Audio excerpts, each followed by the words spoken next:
Assalamualaikum warahmatullahi taala wabarakatuh. Sampurasun. Kumaha daramang sadayana dulur anu dinamur tanapi barayaan di kota. Wilujeng tepang deui sareng teh kuring dina acara anu maneuh nyaeta dongeng Sunda Kang Uya. Nyaeta urang nepangkeun deui seni budaya Sunda anu tos jarang oge kitu ku pemuda boh pemudi zaman kiwari. Nah ku kituna kuring hayang nyuhunkeun dukungan boh dekengan oge, hayangkeun like, komen sareng subscribe na. Mudah-mudahan tina ieu channel kuring tiasa ngembangkeun deui boh naonna oge, boh manfaatna, boh keberkahan oge kanggo sanes. Ku kituna tong teuing yang kolong kana waktos urang lajengkeun deui dina jejer carita Ki Adun si penjaga leuweung. Wilujeng nyakseni, wilujeng ngadangkeun.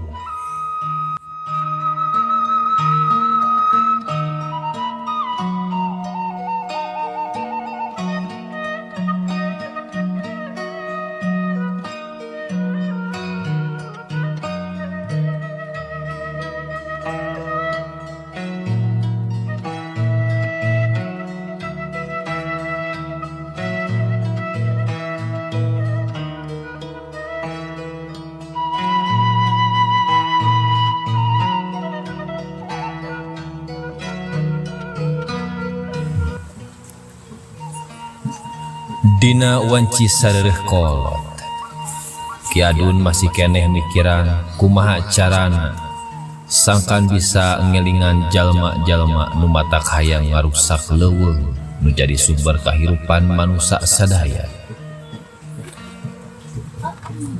Teu lila si Aki kirwae nyata ini ka dapur rek ninyuh kopi curulung cai panas dikocorkeun kana gelas kecrek Ki Adun rek mirum seuneu dina hauk. Tuti belah luar celik kitik kunti nu maturan manehna nyata Nyi Iting seuri mirasa kacida pokna teh kieu cik si Iting teh.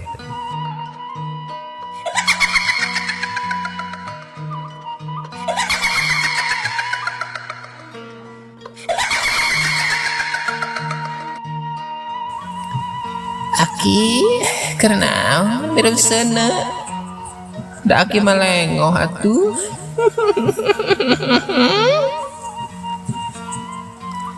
Enggak neng sia Iting bisi mal dibere hulu pedak waing bareng sumu amal Ki Adun kasih Iting bari nglayar yang kunti teh. Loba keneh anak manuk Aki di luhur tangkal ga kuring mah bisa neangan. Waler si Iting ka Ki Adun. Si Aki bari mirasa ngabarakatak ngeheureyan da kunti. Bari siduru si Aki bari nyuruput kopi di baturan ku bakot tampang. Ududna ge atuh daun kaung. Surupu kopi diinum ku Ki Adun. Menik pelem kacida hasepna dikepohkeun. Terus gitulah pemirsa dikepohkeun Ki Adun dina wanci harita. Nincak dina wanci tengah peuting anu tingkring soracih cirah ceulih temal jeung jangkrik di baturan ku sora manuk bueug nu matak namah kakeung pamirsa. Gelebu angin nama rasa katiris nu matak recep karasana kana kulit Ki Adun.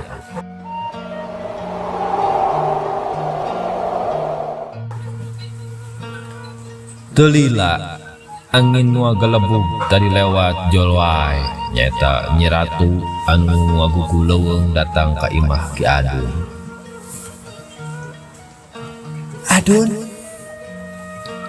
Adun gawat wayahna si laing nyari. Hampura kula ngaganggu kana sare si laing Adun. Bari gigisik Ki Adun mun tadi teh kajongjongan teh nih ngarian Kunti capek mah bari gegisi ka Ki Adun. Aduh, saha kuring Adun gawat lain gerah hudang Adun. Ki Adun kuat hudang neangkeun sora anu di luar. Aduh, hampura Nyai. Tadi kuring bajeuna tibra keur ngimpi melakan tangkal di leuweung.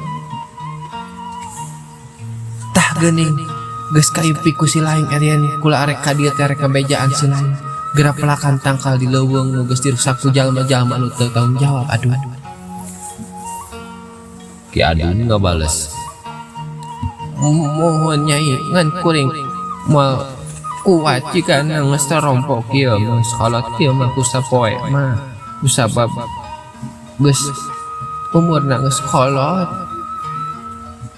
Moal Adun, si lain bisa gunakeun pangabisa kula anu geus dibikeun ka si lain. Gunakeun eta sing bener. Namun dipake teu bener bakal leungit Adun. Aduh, ka mana si Iting? Ki Adun bari ruas beunanya si Iting leungit. Punten Nyai, tadi mah bebejan rek dengan dudak ngora cenah kalembur kaler. Kuring biasa aneh menyaya kuntir sepaja lemah. Atuh Nyai Ratu teh sakitu ambakna anu tadina amak ka si Iting jadi kagugu tuh ayang seuri ngadenge mun kuntir rek nengan dudak. Aya dudak euy geumurna. Nah, nengan dudak pemirsa.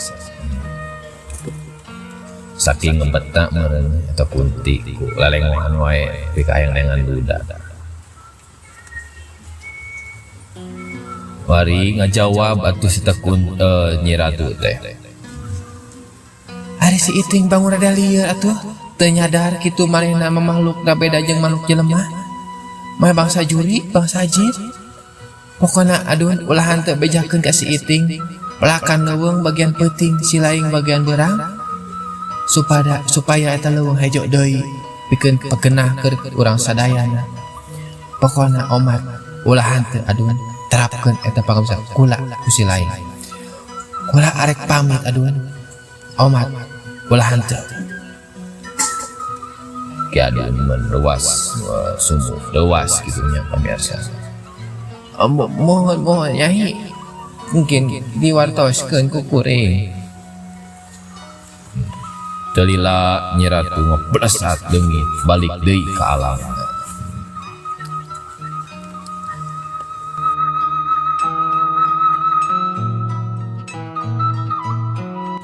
Cag urang tudah heula cerita Ki Adun nu keur lieur mikiran kumaha cenah rek bisa melak tereh teh tetangkalan. Urang caturkeun heula si Iting atau Kunti Centil pamirsa nu keur liar neangan pangulinan ka belahan lembur. Geleber si Iting neangan lalaki nu keur nyarangan jeung piheureun manehanana. Aya Kunti neangan budak ajeung teu la teh belah kaler katingali aya lalaki nu dedegna jangkung badag keur lempang likreuh dina kapoekan. Geuning hese neangan lalaki teh nya. Sugan teh asa neangan sikit nangka Gusti. Si Iting bari seuri jadi kitik. Itu jigana aya lalaki kasep bari dedegna jangkung badag. Coba urang teangkeun sugan we jodoh. Mejehna rada sumu berat panon. Siuhan berasa lajo wayang golek ningali di kapoekan asa aya nu leumpang bari ngageboy ti hareup teh.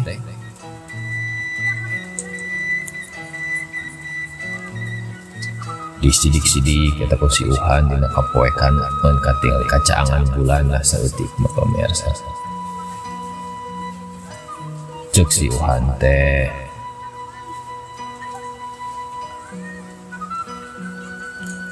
Syahai harap dikuntilin. Sanes, abdi mah ucing Cek si Iting anu mangeupakeun hiji awewe. Asa aneh menya ucing bisa ngomong Bari sumu mikir jeung wutrut, si Uhan beuki keung ka cida saprak ngadenge suara awewe peuting-peuting di bari poe. Kurasa penasaran anu gede, si Uhan beuki ngadeukeutan kana eta sora awewe tadi. Manehna rek neangkeun, teu lila rada katingali kacaangan ku cahaya bulan, katingali aya hiji tangtungan awewe mendedegna jangkung bari kedemo. Tidak mau teh montok pamirsa. Cek si Uhan teh awewe eta, Neng, asli jalma atawa kunti? diwaler ku si itu. Saha? Anjen alim abdi mah teu acan rabi, masih gadis. Bari ngakur sagadis teh kunti biasa. Sanes neng abdi ge sanes jalmi jahat. Mu aneh we aya istri wengi-wengi bari di tengah kebon kieu. Di mana ari neng ini soranganan kitu jeung bade ka mana?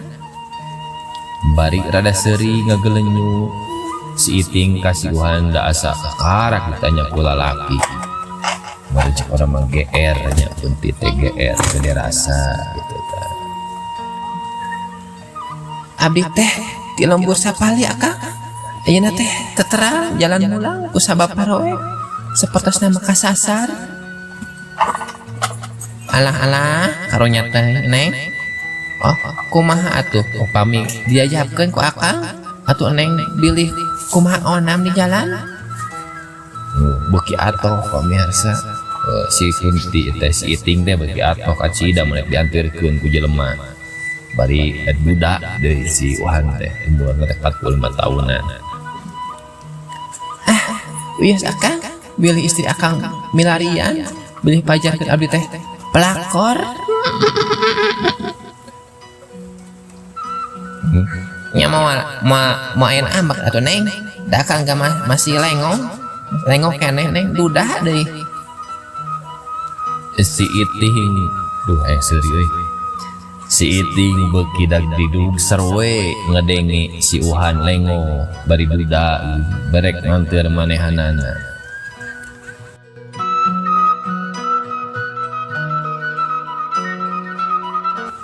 Yok si Iting anu semangat ka cida tah. Hai atuh akang urang ngeureuy ya bil kabujeng ngongi pisan kieu mah.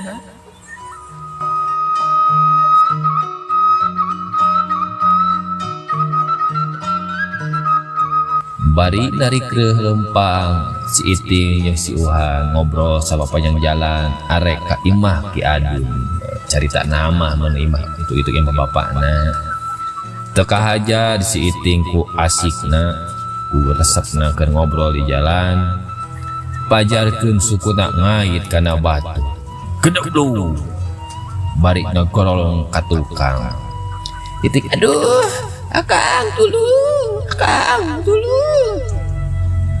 Alah neng, di mana? Tukang naon? Si Uhan panik pamirsa ningali aduh damelna. Jiga we heueuh nya. Si Iting teh jelema gitu, jiga nu heueuh gitu beureunan. Disusulkeun ku si Iting, disusulkeun ku si Iting, diteangan ku si Uhan eta si Iting. Lebah kebelah lebah. Aman nanyis nyai. Neng. Nabi teh kabelah dia gudublak nama. Iya akang, bae dia asusukan. Gawat si Uhan lompat durug-durug ngedenge si Iting nepi ka nyuksruk kasusukan. Kabayang eta kunti. Nyuksruk kasusukan dan bararasih beureunya.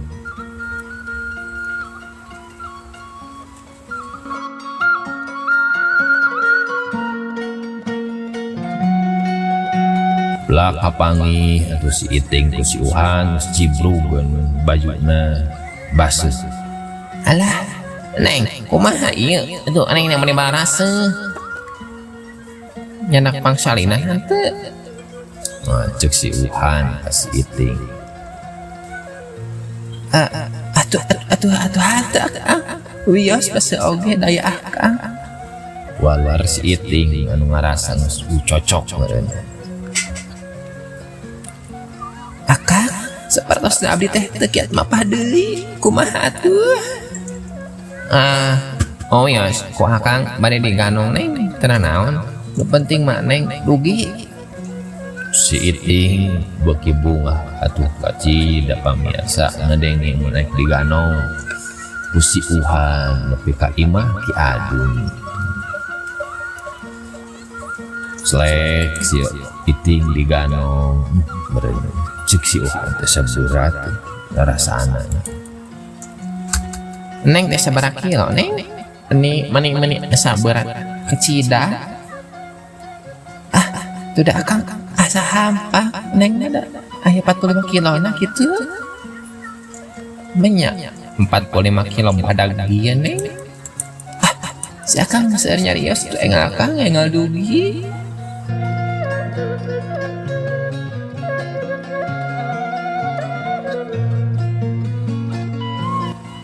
Dina palebah tangkal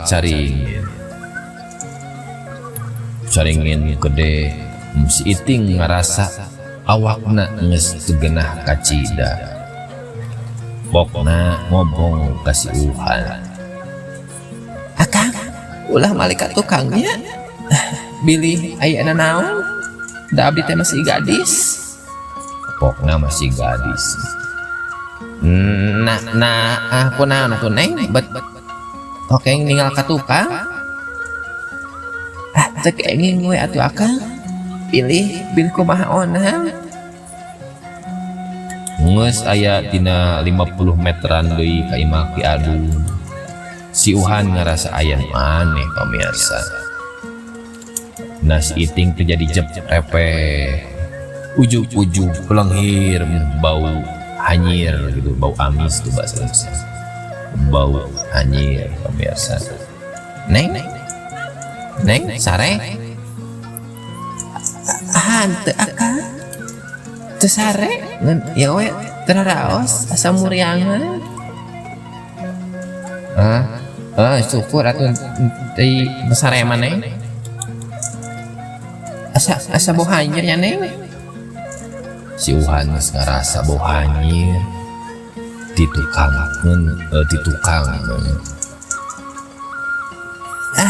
Teu Akang. Keun we Kang ayo wae leumpang. Itu sakedap dege dugi. Omat geula ningali ka tukang.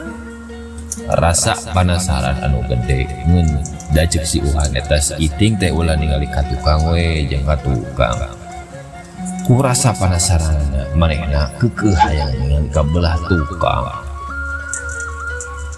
Pas manehna ningali ka tukang, kuak ngejerit. Cacakan laki ini kuak ngajerit yen manehna teh keur ngagaganong kunti pamiarsa.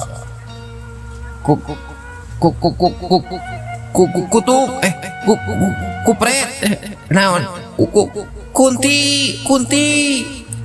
Bari nogar-nogar maneh si Uhan ngebebetkeun si Iting. Kugrag si Iting dibebetkeun. Uhan teh nabrak tangkal gede nepi ka pingsan pamiarsa.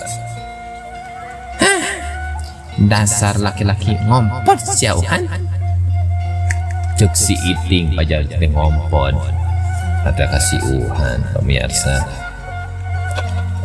Awas si Uhan ku aing dibebetkeun di wahangan. Telila ngesrek mangsa rek balik si Uhan teh pingsan kene. Atuh ku si Iting dipinahkeun ka sisi wahangan. Kelebar deui.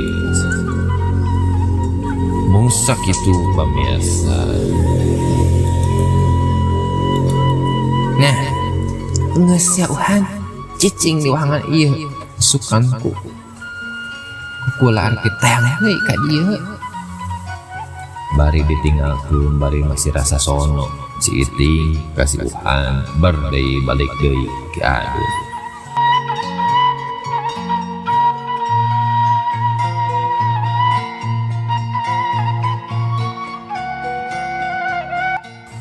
saprak datang ka imah Ki Adun, ditanya menena ku Ki Adun.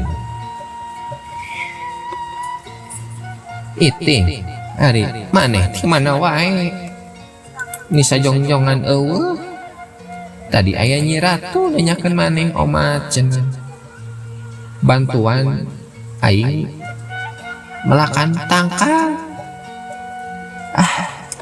Biasa atuh aki atuh da kuring teh abege kene gadis kene atuh tos ameng kaditu tuh kapalan kaler terus nonton dangdut sanes dangdut wayang golek menak hiji lalaki ngaranna Uhan ganteng.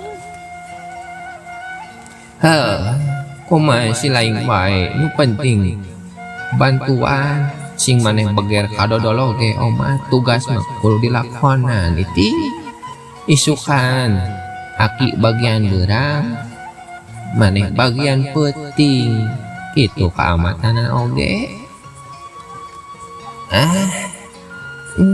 Nya atuh aki kuring arek salin heula da ieu bahasa urut nyuksruk tadi.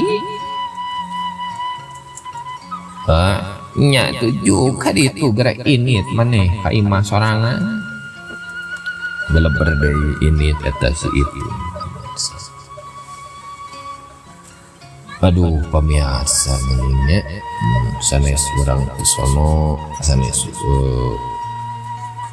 orang lajengkeun deui dina episode berikutna ada salajengna ini jejer carita Ki Adun si penjaga leuweung urang ceg heula tuna di dieu dina episode anu katilu kitu nya urang lajengkeun deui engkin mudah-mudahan rada nyase oge seueurna hampunten bilihna atuh aya anu kena kana manahanana bilih ucapna bilih nyeletuk kana hate nami bilih aya kaitan di dieu ieu mangsa ukur karangan pamirsa mun sakitu disimpulin mungkin bantosanana yang didukung di dekeng di like dan di subscribe mungkin mami atas nyabkrep ya eta atur nuhun sakitu kabingahan disimpulin atur nuhun. Assalamualaikum warahmatullahi wabarakatuh. Sampurasun.